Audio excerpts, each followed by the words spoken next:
Konnichiwa. Welcome to the Jandals in Japan podcast.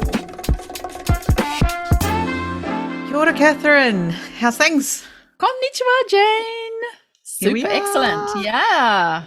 We have been to Beppu and back I was since going to last say, time we feeling recorded. refreshed. Feeling I think. refreshed. Feeling was quite the trip. enriched by that experience. Really, it was amazing. Definitely, it was well worth going. I didn't quite know what I was going to because it was my first time. You've been before, right? I was feeling a little bit nervous, but I'm really glad I went. It was an amazing 5 days that we had down there. And we are going to talk a bit about that in a super special episode, which we're going to record about what our big takeaways were, as things we learnt. But I'd love to hear one of your favorite things from the Beppu conference. It could be something that happened either at the conference or between the conference events or on the way there. Was there something that sticks in your mind? I think a standout would be the day that we went on Sunday around the 7 so-called hells, right? It sounds pretty sinister, but it's the 7 different hot pools springs in Beppu that are famous. And we managed to happenstance upon a taxi driver who was just hilarious. Remember him? Mr. Wada. Mr. Wada, that's right. Mr. Wada, that's right. Hey, Mr. Wada. It was so funny because he claimed this, I'm number one of everything, and he took us to the number one view, look out to see all of the hot springs, the steam coming out of the hillside. He said this is the number one view after Mount Fuji, number one view. It was quite hilarious. And just chit-chatting the whole way round. And what was nice about him too is that he stopped at the 6th or 7th one, I think, before we saw the geyser. He said, look, I'm just going to stop the car, the taxi, what is it, the meter, yeah, pay for it here, and then while I'm waiting for you guys to finish up, you won't have to pay anything. And that was super lovely of him. And so I found some A&A, thank you very much, snacks in my bag from the airline and gave it to him as he was sitting in the car. You came back with a little can of coffee, but he looked after us so well. Then we thought, well, we could either get the bus back to town or four of us. Thank you. There are only 4 of us. 4 of us plus the taxi driver. To just have him take us to town and said we wanted to have lunch. He says, I know number one chicken place in Beppu. Tori Ten. So a tempura fried chicken place, and we went okay, and he took us there, and of course there was a line outside, so it had to be good. If there's a line outside a place in Japan, people wait to go in. So that was really cool. And he dropped us off there. He made sure we were just I think he's watched you going inside to put your name down on the list. And then he took off and waved. And I thought, I wonder if we'll see him again. We didn't see him again as such, but he was really someone who made the whole trip so much fun on that day. We were having fun with our 2 people from New Zealand with us, but boy, that was fun. I enjoyed tripping around with him. I have not laughed so much in a taxi for a very long time with a taxi driver like that. I thought, here is someone who really knows how to have fun with his customers. And he was doing super safe, really nice driving. There are so many awful taxi drivers. There were a few. His driving was fantastic. His banter was fantastic. Yeah, we just had a really nice time, and I think he enjoyed himself too, actually. He did enjoy himself because he was making all sorts of jokes. Just lovely. And really it just showed you how those people relations are just so important to how you enjoy a place that's new for you. And it made me think about people coming here and how we can make things a little bit different. How about you? Is there anything that you found that was a sort of a standout aside from the conference itself? What sort of memories have you got? Yeah, well, of course, there was loads of things I remember from the conference, but something I really enjoyed from that time was spending time with people who were fresh off the plane from New Zealand, and they've never been to Japan before, and so they didn't know how to do anything. And then I just realized, wow, look how far I've come in 20 years to know how to do all these things. But also I was able to enjoy their sort of amazement and excitement about very simple things like, those triangle onigiris that you buy in 7-Eleven with the nori on them and how to open them properly without destroying it, and the crunchiness of the nori when you open up the rice ball and you wrap it up and then you bite into it and it goes like that, Yeah, because that technology is sort of split, isn't it? Splits the Yeah, nori keeps it from away the from the rice, rice keeps it ball. away. Yeah. Keeps it crunchy, and that crunchiness is so Yeah. delicious, right? Yeah. And just their amazement at very, very simple things like that was really refreshing. And I just thought, wow, and look how far you've come, Jane, from the person who stepped off the plane 20 years ago and was hungry for weeks because you just didn't know what to eat. Don't have that Right. problem anymore. Or picking But the wrong things, right? yeah, Here yeah, we are. buying the wrong stuff We and can now going, tell yeah, people. going the wrong way, not being able to ask for what you want, not being able to read menus, all of that stuff we could do, right? We could Yeah, help. that's so And they were so true. thrilled that we could be kind of a shortcut for them to have these real experiences, which is buying an onigiri, going to do the best chicken, Mm. what is it? The Toritan restaurant in Beppu, and getting on the list because they didn't know you have to go inside and put your name on the list and all of that stuff. Right. So, yeah, no, that was probably my favorite thing. And it was great And too how we had that conversation beforehand, right, with a certain person, and that person came through, and we were able to actually give some tips. And you'll hear that in a future episode, tips about what to do to come to Japan. And that person followed through with it, and it made a difference to their visit it here. did, yeah. So I loved that part about it as well, that we could actually make a difference to their visit and make it smoother. That was super lovely, and it just shows you that having knowledge on the ground, being here, really does help other people. I felt a real new spirit with that because it's been 2-3 years since we've been able to do that. So being able to do that, like Yeah. you've just said, was really enriching. I loved it. Maybe we'll have to do some Jandals tours or something in the future Oh, with, yeah. I like that idea. Yeah, that just popped into my head just now. Very Also, why good. don't we give some shout outs to some of the people that we saw down there who came up to us, made an effort to come up to us and said, hi, I'm a Jandal, or I love listening to you. So we had Haley, hi Haley. Thanks for listening. Richard also came up and said he loves Indeed. listening. Who else? Anybody else? Yes, Kylie. Kylie. Kylie. Kylie, you and David. Oh my Yes. goodness. Kylie is the new trade commissioner here in Japan, and she just several times in front of other people as well said how much she had listened to it on her journey here from New Zealand, Dubai into Tokyo. Oh, that was so lovely to hear her be so naturally buoyant and bubbly about our podcast, and that it had really helped her coming into Japan. We loved that. Really, thank you so much for that. It was just so joyous. And Really. Pam as well. Pam? She's now, Pam. I'm pretty sure, a regular listener. I think so. There's so many to call out.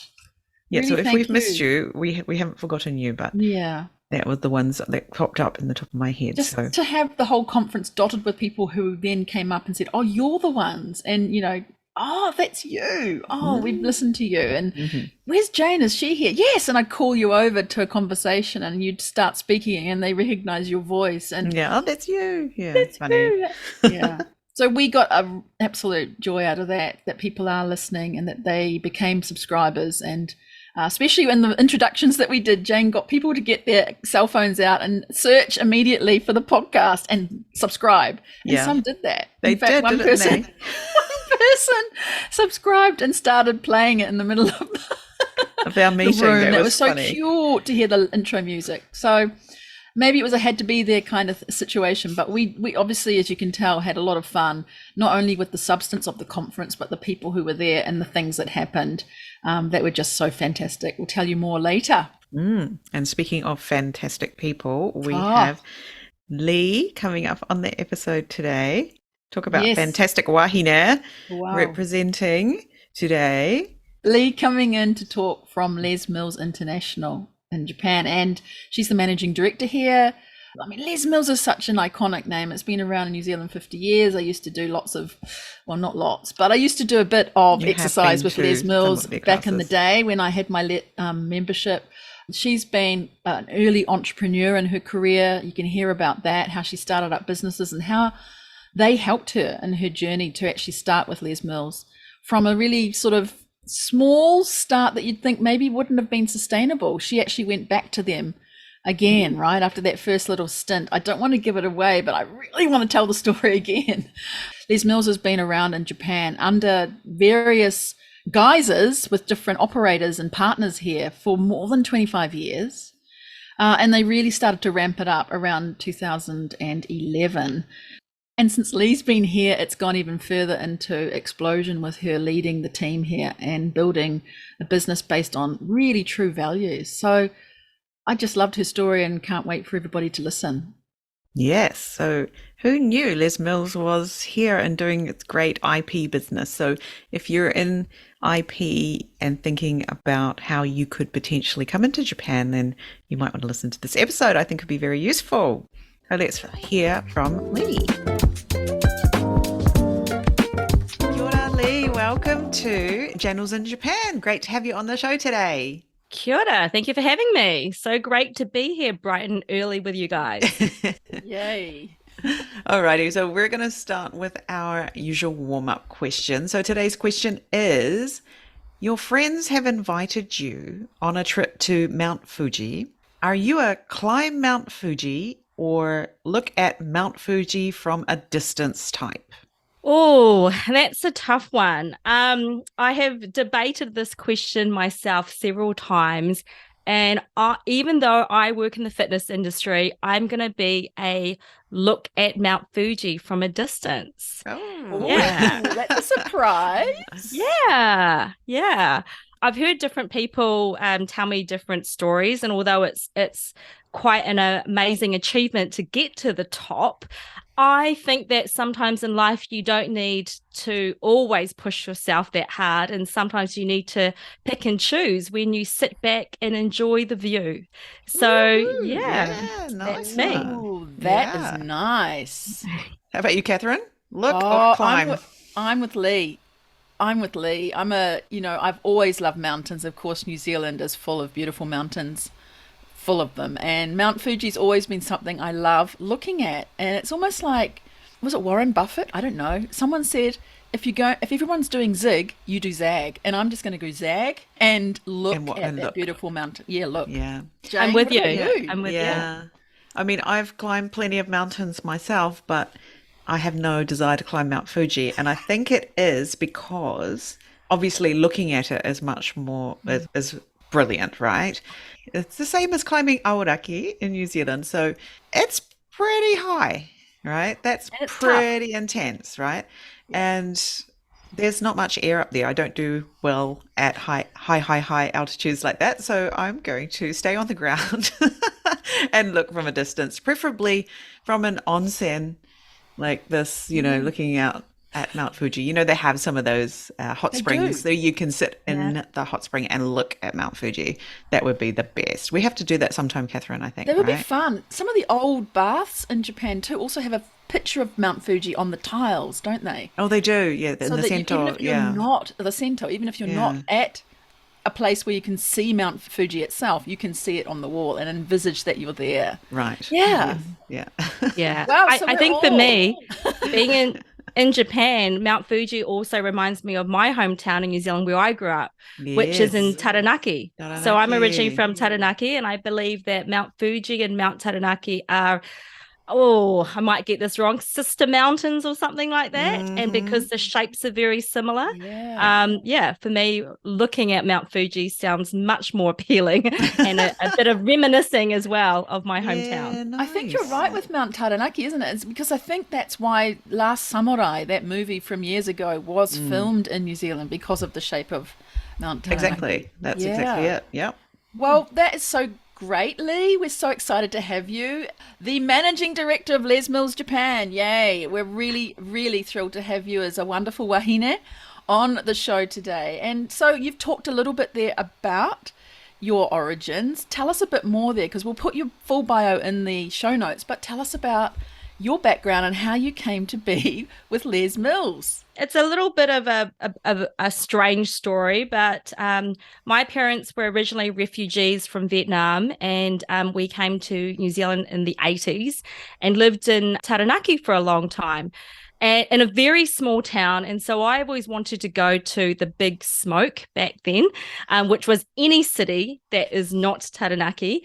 And as an adult, I ended up coming to Auckland and then eventually spent some time in Sydney and then came back to Auckland. And I really enjoyed, I guess, building my own businesses. And I had a couple of businesses in my early 20s. And how I came to Les Mills is in between buying one business, I had about 3 months and I get bored. So I decided I might just go and do some temping. So around 2005, I did some temping and I ended up at Les Mills International. And I hadn't really, to me, Les Mills was gym bunnies, people working out to some sort of aerobics. I really had no clue. And those 3 weeks that I was with Les Mills in Auckland left a huge impression on me. 6 years after that, after I sold my shares in a business, I decided, maybe I'll do this temping thing again, and maybe I'll just get like a 9-to-5 job and be a bit more normal, as you would say, and ended up back at Les Mills International. I actually told the recruiter I wanted to go back there and work. So I was really lucky that the lady that recruited me in this temp role 6 years ago, she was still around. And I said, look, if there's a role there, I don't care what it is. I want to get back there and try and figure out what it is exactly they do. And so I waited patiently, and I think it was 3 months or 10-week temp job came up on reception. And it wasn't paying that well. And I was like, right, if I get my foot in the door, we'll see what happens. And I guess, the rest is a little bit, of history. So, yeah. Were you into exercising then? Was it part of the job description for that role? just asking? No, asking for a friend. So, asking for a friend, exactly. No, because it was in the international business. And I think this is where most Kiwis perhaps, don't understand fully what Les Mills International do. That business itself is, it had, I think it was 6 departments at the time. There are lawyers, there are people that do specialize in music licensing. It's own, it's got a huge finance team, equipment. There's all sorts of people that work there, and most of them probably aren't the typical gym workout person. But fitness you start to rethink fitness and what it means in your life. So I think that those things about Les Mills is quite amazing. I was not a gym bunny. I probably had done one class ever, a Les Mills class, and I hated it. I have to admit, it was in Howick. But what I loved is when I walked in those doors of Les Mills International, the people, the energy and the fire, almost like working in your own business, was amazing. And Les Mills International is a family business, and you really feel part of a family. And back then when I started, there was, I think, maybe 70 people tops in the Auckland office. And now there are, I think, 200 in the Auckland City office there. So yeah, it's a pretty amazing place. That sounds like the kind of place you wanted to be, right? So you made it happen to get there, to get back there again.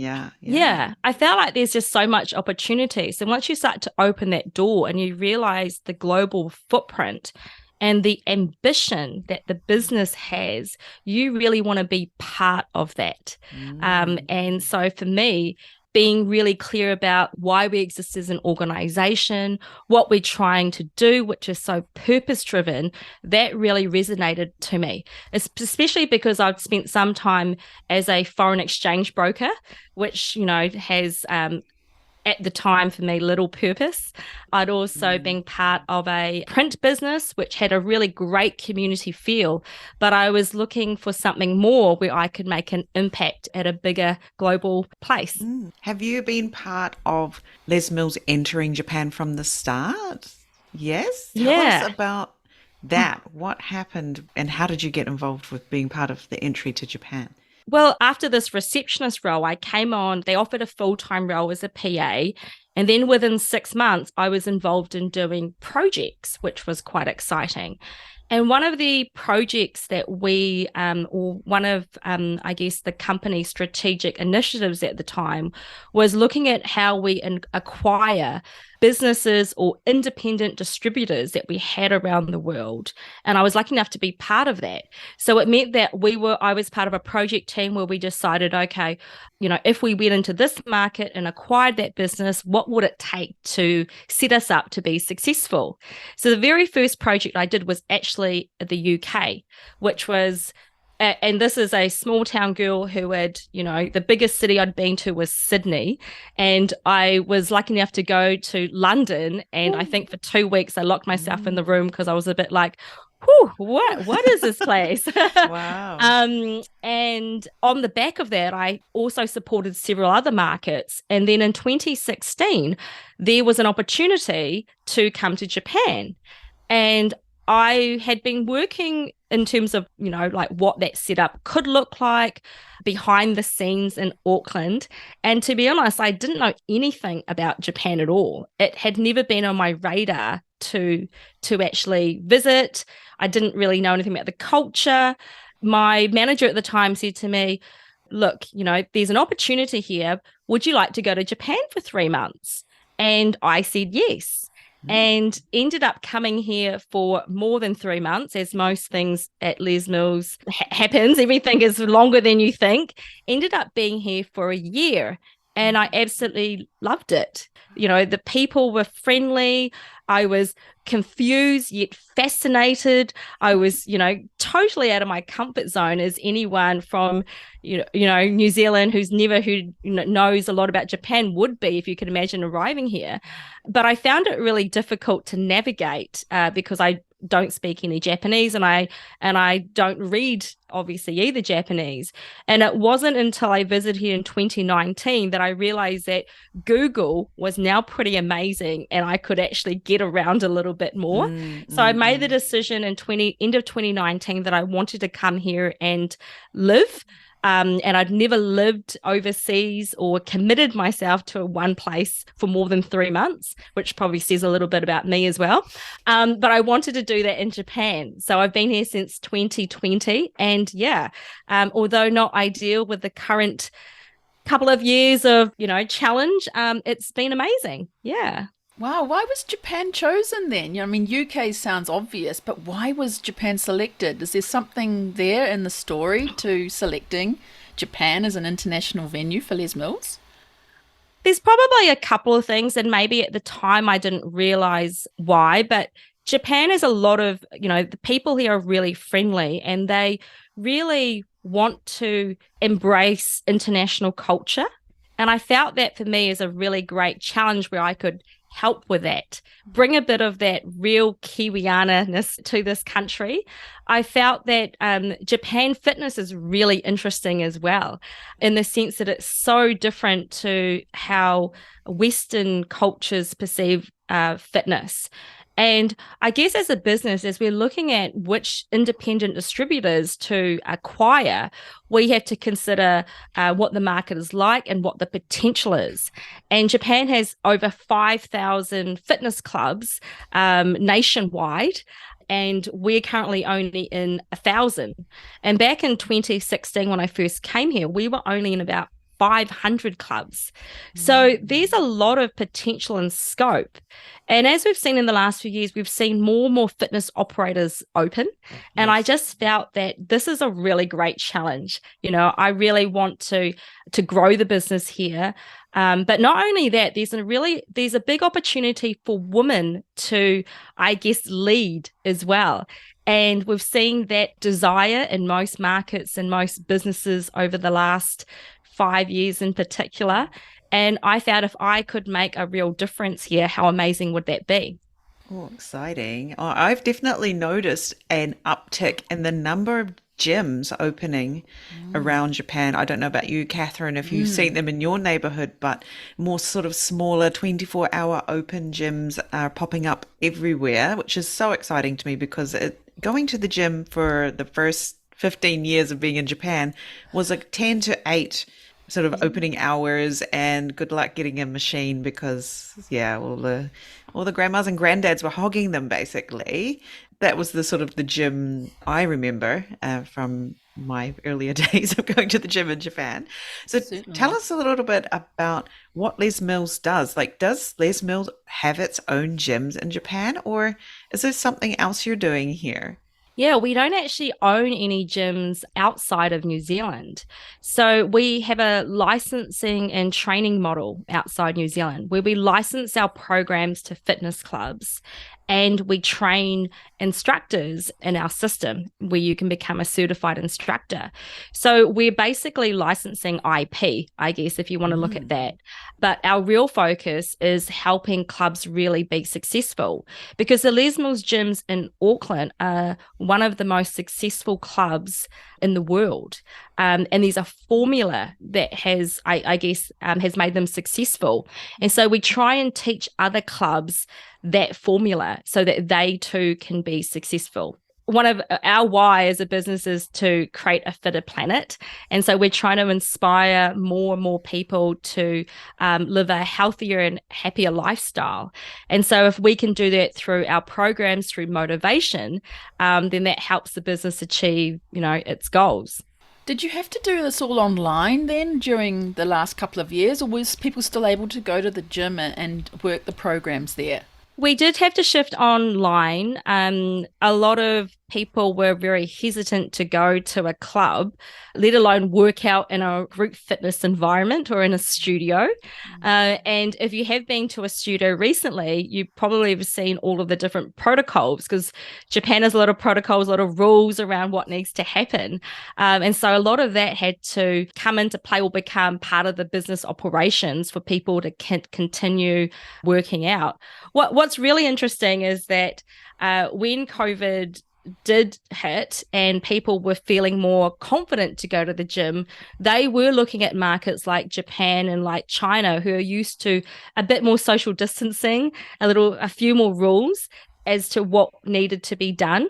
So an example I'll give you is if you go into Auckland City and you want to go to, say, Body Pump, you go into the studio, you find a spot wherever, you just like map out, like, go, put your towel down on the ground, do your thing, and that's your spot. As in Japan, you have to be like, here's my dot, or here's my number, here's the place, and you have a little area that's yours. And so some of those things were quite natural to people in Japan, as in not so natural overseas in the height of the pandemic. Wow. So how did you go about finding those club partnerships? Because this comes up all the time. You want to come into Japan, but how do you actually find those partners? How did you find the clubs and get started about talking about introducing your programs and training there? Yeah, luckily, we had an independent distributor here, and we've actually been in Japan for nearly 25 years, which people don't know because we don't own gyms. We license programs. Right. And so most of the fitness industry is familiar with what we do and they're familiar around how we operate. The challenge for us over the last few years is being able to, I guess, reset those relationships so that we're really talking about how we're helping those clubs be more successful rather than just selling a product that you buy off the shelf and then you put into the club. And so for us, and I think this is where the power of the Kiwi story, plays a big part in how we sell or how we position ourselves, should I say, is making people feel that we're an authentic brand. We're a family brand. We believe in quality. If you compared us to some of the other formats out there, we have a very high standard of delivery in what we do. We've got a global presence. It's got some great New Zealand heritage. And we try and tell that to club owners here because they're aspiring to be the next thing, I guess, here in Japan. And sometimes things take a little bit slower to adapt or adopt in this market, but eventually they get there. So I guess we have a benefit where we can say we have insights to what's happening in the global atmosphere or the global markets. Let us share that with you so that you can do your planning for the future. So I think there's some really great things that we can, that we're able to do and how we're able to position ourselves here.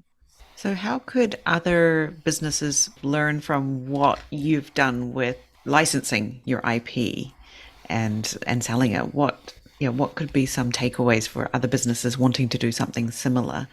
I think that for us, being able to tell your story as an organization is really important. So, aligning that with whoever your customer is, and seeing a future together and being on the same side of the table with them is really important, because we are flooded at the moment with so many options, and even in fitness, right? So the pandemic taught us that you can go on YouTube and download a bunch of free fitness programs. You've got different apps. You don't need to be at a club. And so the only thing that you can do differently, or the only thing that you can tell customers is who you are, and try and find some kind of common ground in terms of your beliefs, your values, your future thinking, where you want to be in 3, 5, 10, 15 years from now. And I think that, along with the Kiwi story, is really important. Thanks to many great events over the last few years, particularly like the Rugby World Cup, New Zealand has a bigger presence here. And so how do you align with that, I guess, is important. IP's, really difficult in the sense that you need to be consistent, and you need to be very thorough. So in Japan, people like there to be a, 200-page manual on how you do everything, right? And so really thinking about that and how you position it and the consistency around delivery. So if this is what you're going to do, and this is how you think it's going to work, then make sure it's all written down, make sure it's tested, make sure there's videos. And then if you're going to deliver this IP at another time, make sure that you meet your deadlines, stick to what you say. And if you can't, then communicate that often, I guess. I think being very transparent, or as transparent as you can, is important in this market, because it shows the authenticity of yourself, your company, and your business. Does that old story, the founder story of having an Olympian, right, who set up the company, does that matter to Japan? Is that part of the story that you tell in your branding? Or has it moved beyond that now? It's definitely part of it. I mean, I think you need to decide, one, does anyone know who Philip is? I think you need to figure that out. I think the fact that we've been around for more than 50 years as an organization, and there's lots of people in the family involved. So Philip, Jackie, Les Jr., Diana, and their extended family, all part of that, and all part of the creation of what we do and the evolution of what's next. And I think that's a great story. So there's definitely achievements, but we should also be talking about the achievements in the local markets too. So you're kind of taking some of the past and those foundations, and then sharing also the more recent successes in some of the markets. I think that's important. Tell us a bit more about that then, the achievements in Japan market. Yeah, I think that in Japan, we've managed to really bridge people, or give people more understanding between Japan and New Zealand. We've got a lot of Japanese fans that come to New Zealand, and we also take customers on tours to visit the clubs and to really see how we operate there. We also have the opportunity to take them overseas to the US or UK, but obviously in the last 2 years we haven't been able to do that. So I think that there's a really great opportunity for people to see outside of what they see here in terms of clubs, and really open their eyes. I think we've started to see an explosion now of, if I explain, like years ago when I first came here, if the instructor made a mistake, like they forgot their choreography on stage, then there might be a complaint. But I think we've got people to, I guess, relax a little bit more in classes and really think about the fun and entertainment of the class, rather than the having to be perfect and the precision of the class. So I think those little nuances we've been able to teach people here. We've in over 1,000 clubs now, and expected to, double that in the next probably 3 years. So that's exciting. Yeah, I remember signing up for Les Mills back in Christchurch during my university days, and I can remember the first song I heard and the energy in the room. Even though I didn't really want to be there, I knew I had to be there in a way, and went with another friend. It was Madonna's Cherish. So every time I hear that song, I think of Les Mills. But I think you've hit on a point there. You've made it fun, and how interesting that you are now able to be teaching helping Japan understand that it doesn't matter if you make a mistake, you can get through that. I really love that idea of being able to relax more. We've talked a little bit on past episodes about how difficult it can be and hard to be in Japan, and how relaxing and enjoying is a really important concept, and New Zealanders can help with that. And the way that you're doing your work, I think that's really marvelous. Yes, I mean, this probably isn't appropriate to say, but they talk about Gaijin power, that you can get away with some stuff, right? And so having international people come here, or people like myself that have grew up in New Zealand, we can get away with some things. Like I can get away going to a business meeting and be like, hey, when's the last time you went to a body pump class? And they're all suited there looking at me. I'm like, well, aren't we in the fitness industry? And then they start to tell their story of like, oh, the last time they went was XYZ. And then we say, look, well, next time, why don't we do a class together? Would you be into that? There's so many things that we can get away with as such, but still talk business, and people want to see a personality. I think when you come here and you try to blend in, I mean that in the most respectful way, because I think there's definitely protocol that you should follow and respect. Bringing your magic, whatever that is, however that comes across, will help you do business much better in Japan than if you're trying to conform too much. Yeah, that's good advice. Don't lose yourself in trying to be too Japanese to fit in, right? Yeah, retain some of your Gaijin magic. Yeah. But how great that you were able to have that conversation. Like, come on, when was the last time any of you lot did a body pump class? Let's go and try it again and experience what your customers are experiencing. That's really important. Yeah. And I can almost feel them going from, oh, I haven't, to, oh, yeah, we'll do a class together. That change in their heart as they're listening to you as well, and their inspiration as you've guided them through that. I think that must be magical. Yeah, I think what I've learned is most people that are in the fitness industry in Japan, they've been in it for a long time. So they probably started off as a personal trainer or an instructor or something, and they've probably been there for like 20 plus years. It's very, very common, particularly in senior roles. And so that particular question, you're going to open up something. They're going to be like, oh, well, once upon a time, I did XYZ. Probably in most industries in Japan, people have been there for a long time. And so if you can kind of take them back to that moment, you'll be able to just spark a bit more joy in the conversation. Yeah, sort of a beginner again, be a beginner again mindset. Wow. So how do you find your staff then, your trainers, the people that you want to bring on board? There must be something there that's really part of what you do to try and bring again this personality through, but also being careful with the culture here. How do you go about doing that, finding those right people? It wasn't easy at the start. People have a lot of passion for Les Mills. So if they were exposed to our programs in the earlier days, they really understand where we come from, particularly if you're an instructor or a trainer. So if you're an instructor, you're doing a 2-day training with us when you're immersed in the world of Les Mills, not just in the program format that you're wanting to teach, but also around the history, why things are created, why they are, and how do they become the authentic self when they're on the stage teaching. So there is a little bit of a challenge between following the rules or what's in the book, the instructor manual or handbook, and bringing their personalities out.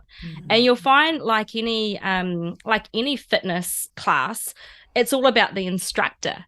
And so we focus a lot on how do we bring the instructor, their true self out to bring the magic to the class.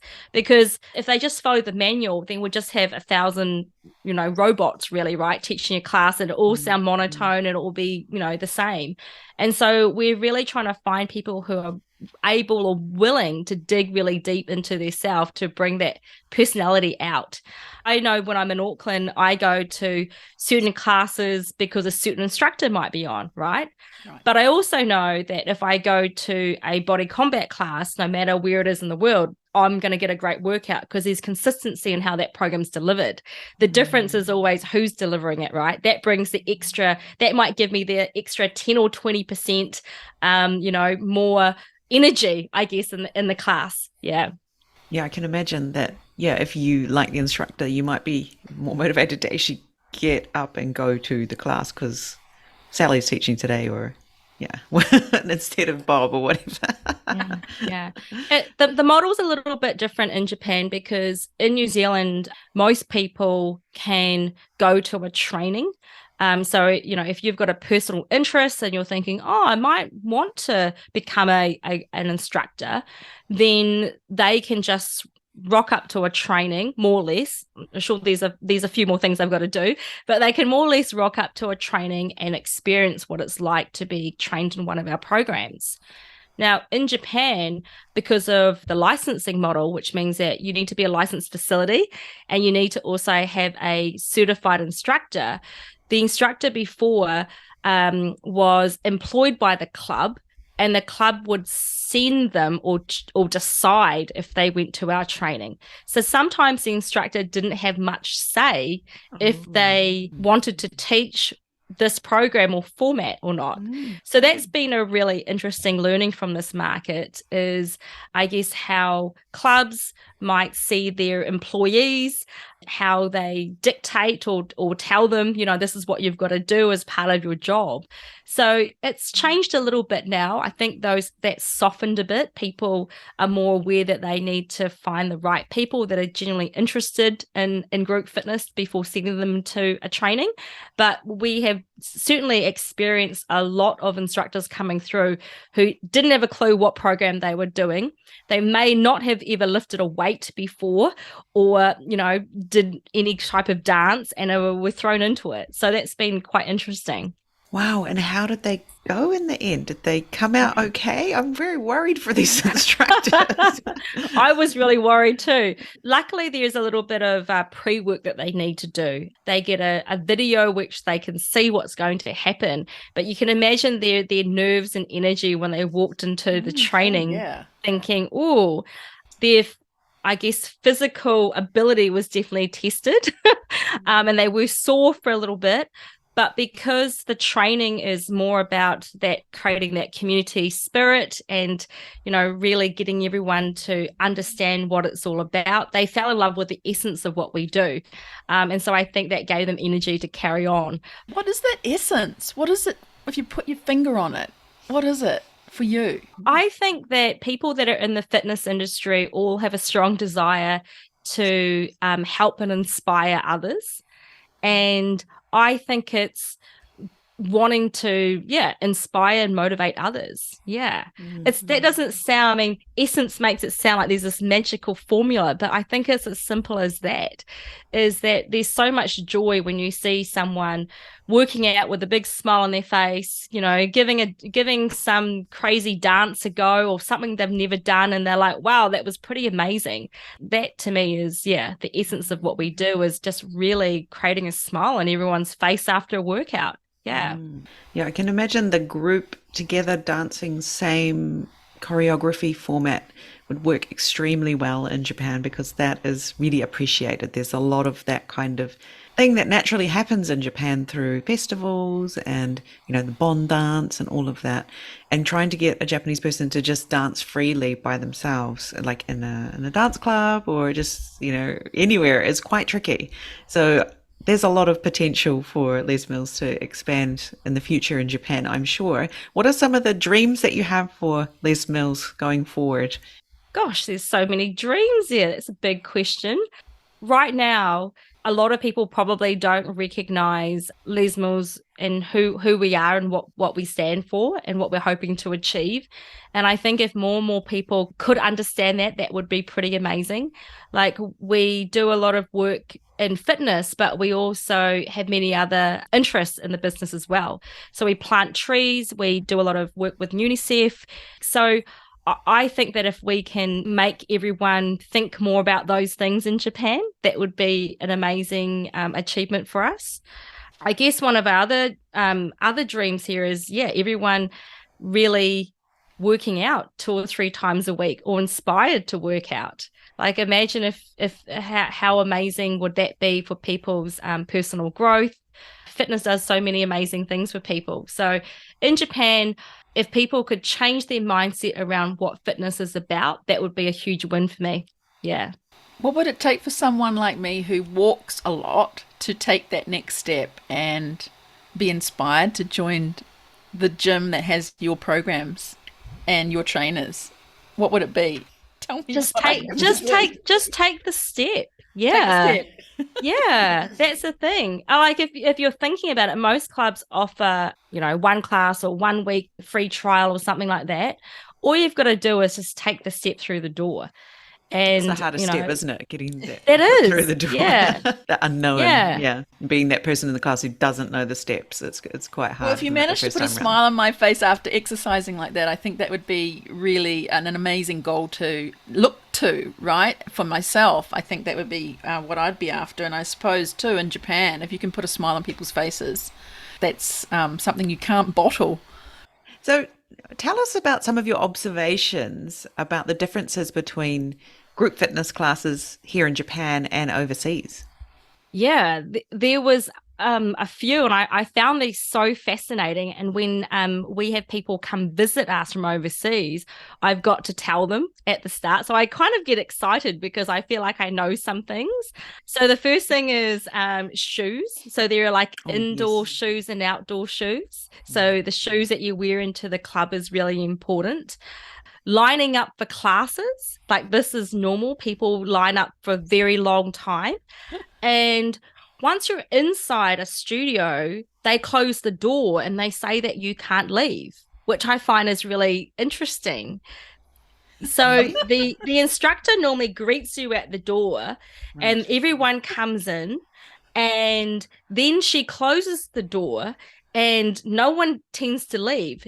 In Auckland, if you don't want to do the last track, or if it's the cool down or abs or whatever it is, or you think I'm just going to work out for 20 minutes and go, like you just leave the room. But here they close the door and it feels bizarre to leave the class, and so no one does.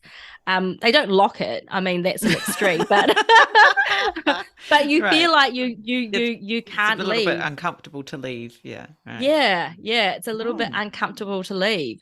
And that I find that quite interesting, because overseas we say that if it's your first time to a class, don't do the whole class. Maybe you just want to try 3 or 4 tracks and get your body used to the movement, and then, rest and leave the class. But you can't do that in Japan. So I find that kind of interesting. Mm. Yeah. And obviously the other thing would be tattoos.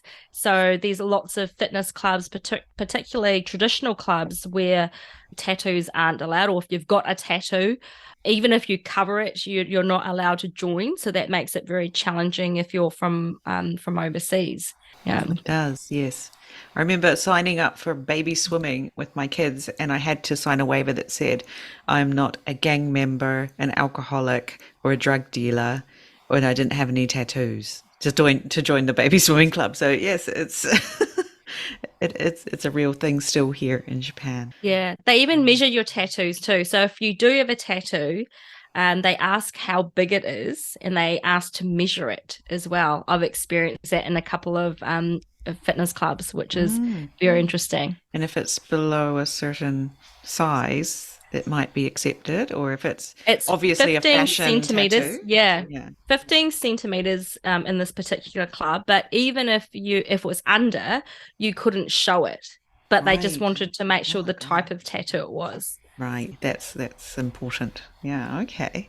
Yeah. Anything you wanted to ask us? Yeah, so I'm kind of keen to know from the both of you. You've been here a lot longer than I have, but have you noticed any differences or changes in the way people perceive fitness or well-being over the last, yeah, during the time that you've been here? What are some of the differences or changes you've seen in people's perception to well-being or fitness? Catherine, For anything? me, if I think about it, I told you earlier I go out on walks, usually morning and evening, and I've just noticed the park is full of people of all ages, Japanese people walking, and they've usually got a dog with them. And I think they're going at different paces. Some are going very, very fast as they walk, others are walking more slowly, but there's a lot of communication between the dog owners who are out there. So I feel like it's a community spirit of walking plus dog plus connecting with people. And perhaps it's I didn't see that so much through the pandemic. I've seen it now in the last few months since people got to go outside. They don't wear their masks anymore too. So I'm finding that big change as I see people out and about. And I know it's just walking, shall we say, but I feel that's a real change in Japan, that people are now getting outside, not wearing masks, perhaps have got a dog into the family and are using that as their way of getting out and about and doing exercise. That's one thing I'd say. I do also walk early in the morning or go jogging, walking with my dog. And I sort of take a bit of a look and see who else is out there. And something I noticed, the people who's missing is women like me are missing. They are not out walking, they're not out jogging. I don't see them out exercising. So when I do a little survey of my Japanese women friends, I work out at home, so no one can see me. I get up super early, like 4 o'clock in the morning, so no one can see me exercising, and I'm not sort of using up my family's time, when they're awake. So my children must all be asleep and nobody needs me time. I may exercise. So I think that's like a huge swath of the Japanese population that doesn't feel like they're allowed to take time to exercise. Great opportunities there. Also seeing lots of gyms for the elderly popping up. So muscle training or bone density growing gyms or something like that. And you look in and you see that there's a lot of machines with straps and things, to help elderly people either regain movement after a fall or something. But there was one that came to my neighborhood recently. I was like, oh, yay, a gym. Oh, no, it's for elderly people who can't go. So that's another trend I'm seeing here. Definitely a lot of focus on keeping older people active, which is, Japanese older people are extremely active in this country. So that's great. Is there a demographic that you see at gyms that run Les Mills programs? Yeah, I think that like you're saying, a lot of Japanese people are very active.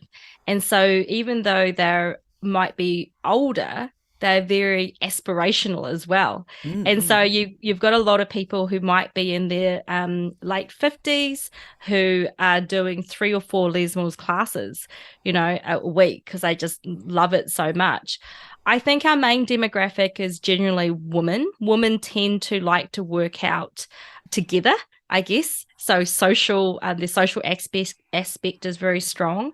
Some of our shorter program formats like HIT and that are more designed for younger people, and also a lot more men might be doing those programs. I think what's interesting in Japan is that there's a very good spread of men and women in our classes. I think that overseas we get more women, but here you do get a lot more men as well, I think, compared to other markets. So that's really interesting. Yeah, things are definitely changing a lot. I think what's interesting about fitness or health and fitness in Japan is that before it used to be about losing weight, particularly for women. So there's not really a BMI issue in Japan as such, right? With a lot of, Japanese people being generally quite small and slender. But that mindset around finding other benefits of being healthy or being fit is becoming stronger and stronger here. And I think that there's a really big opportunity for us to reach that younger demographic.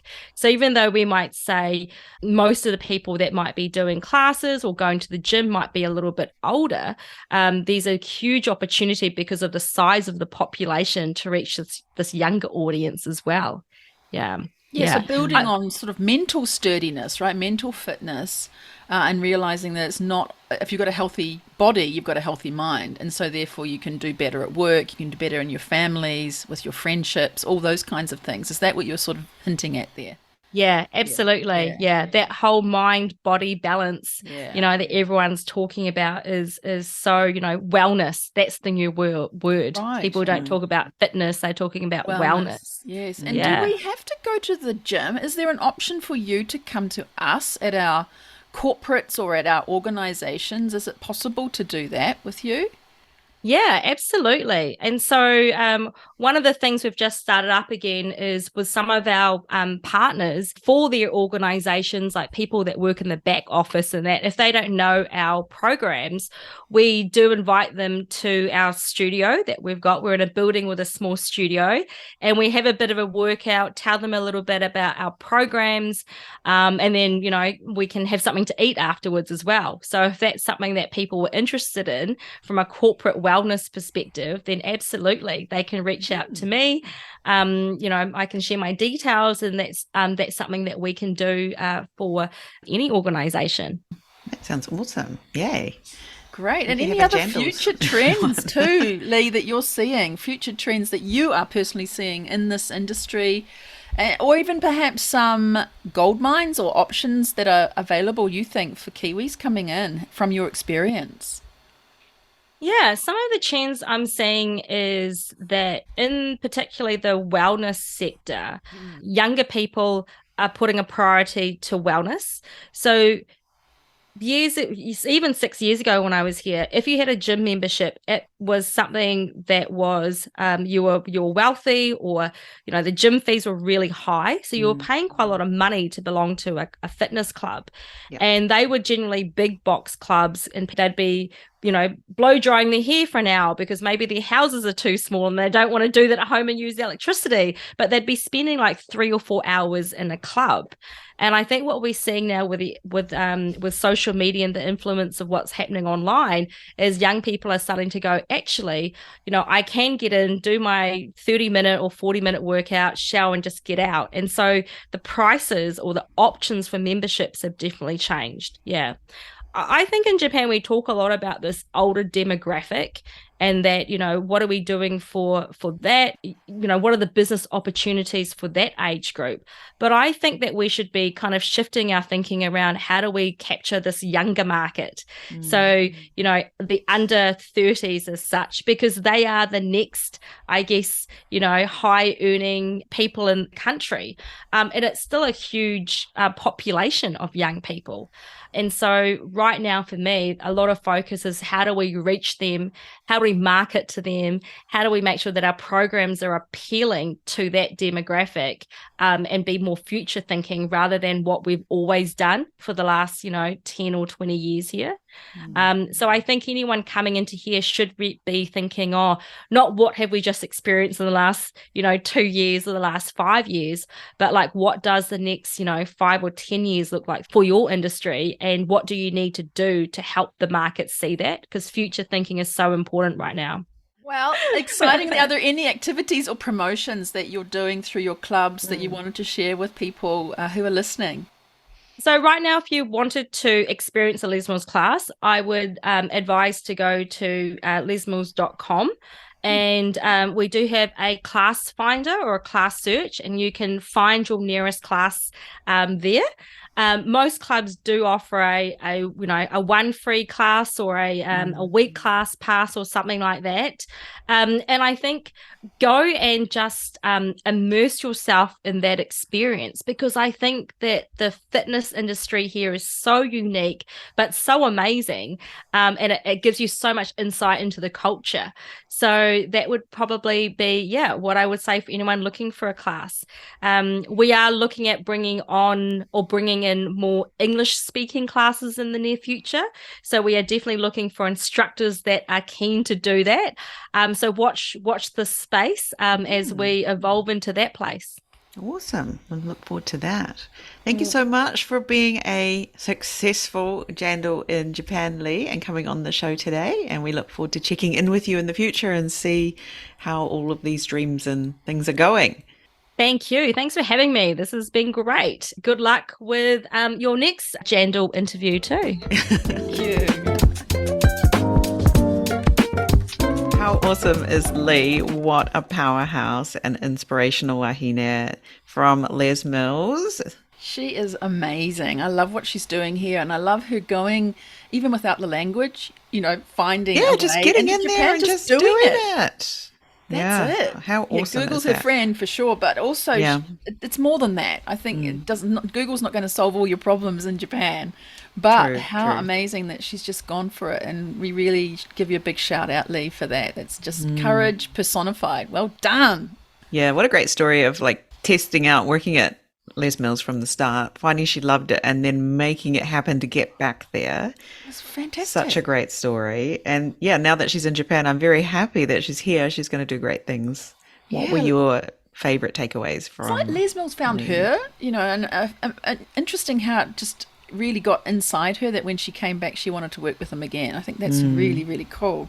Yeah, I mean, even though she came to Japan, what did she say? You can be confused yet fascinated. I think Yes, that's confused something yet that really fascinated. sings to me. I thought, yeah, it's a bit confusing. Even if you have Japanese, when I arrived, Yep. I had Japanese, but it was confusing. Why do houses not have curtains on the windows?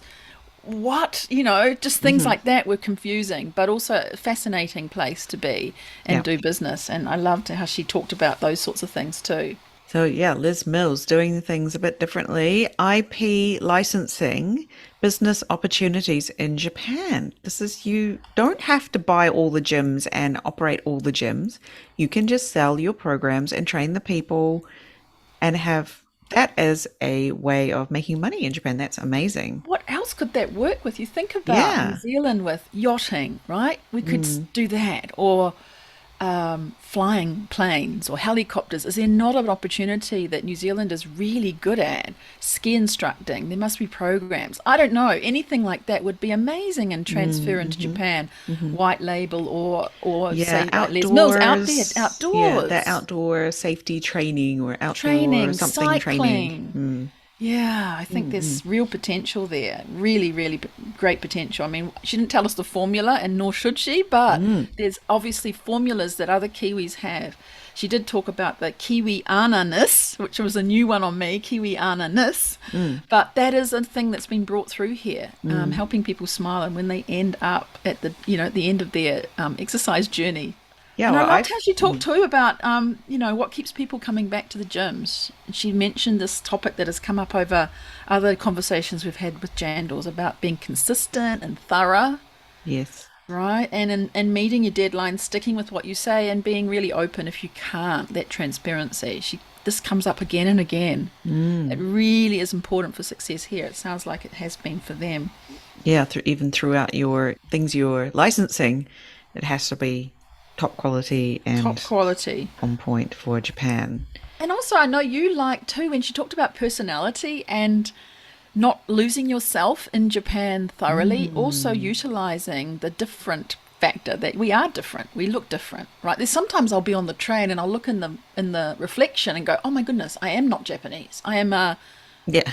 a red-haired, pale-skinned woman sitting on this train, whereas when I look out to everybody, I feel like I'm them, but I'm not when I see myself. And so how to utilize that personality, but show it within the culture here, being respectful. And that was also what she called out. It's not trying to change Japan. It's how do we leverage what we've got to help and make Japan a better place? Yeah, Right? yeah. Inspire and motivate. Yeah, definitely. That's a good point, isn't it? Like not losing yourself, whether you're an Not instructor losing at Les yourself. Mills or a person who's just arrived here to work in Japan.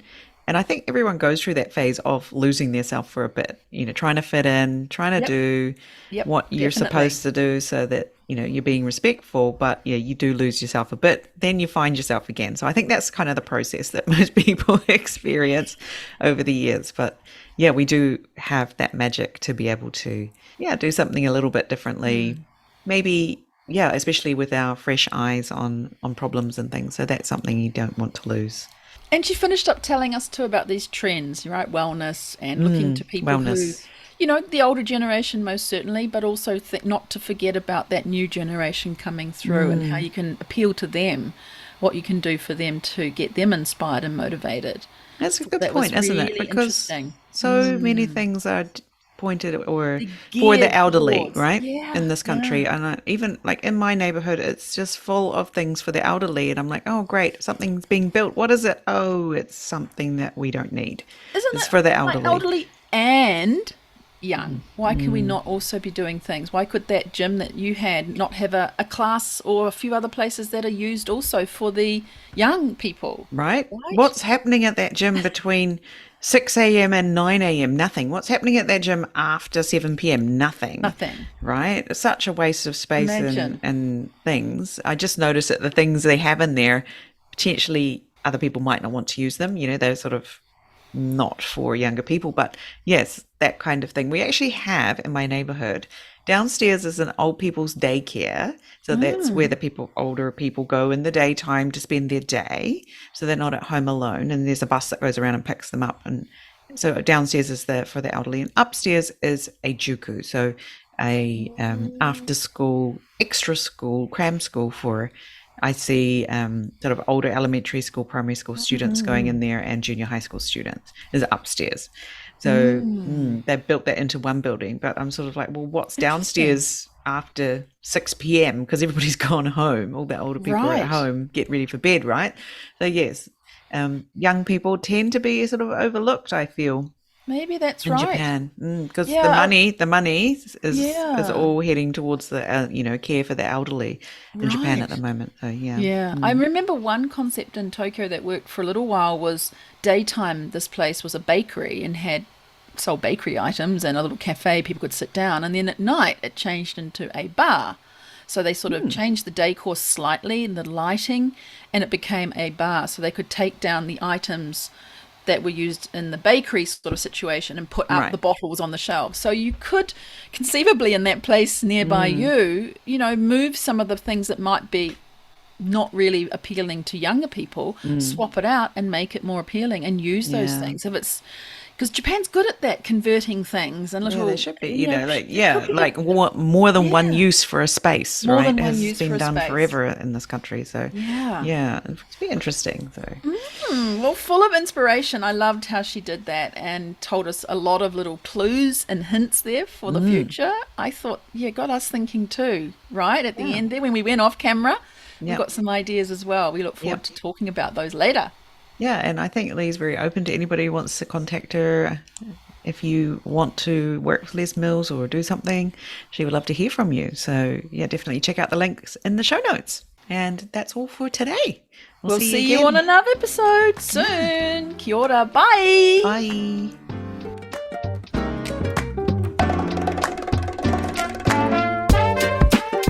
Thanks for listening. Make sure you check out our guests' links in the show notes. This podcast is brought to you today by Catherine O'Connell Law and Pod Launch with Jane. If you have a great story you think should be on the show, come and find us on LinkedIn or Instagram. We'd love to hear from you. See you next time. Mata ne!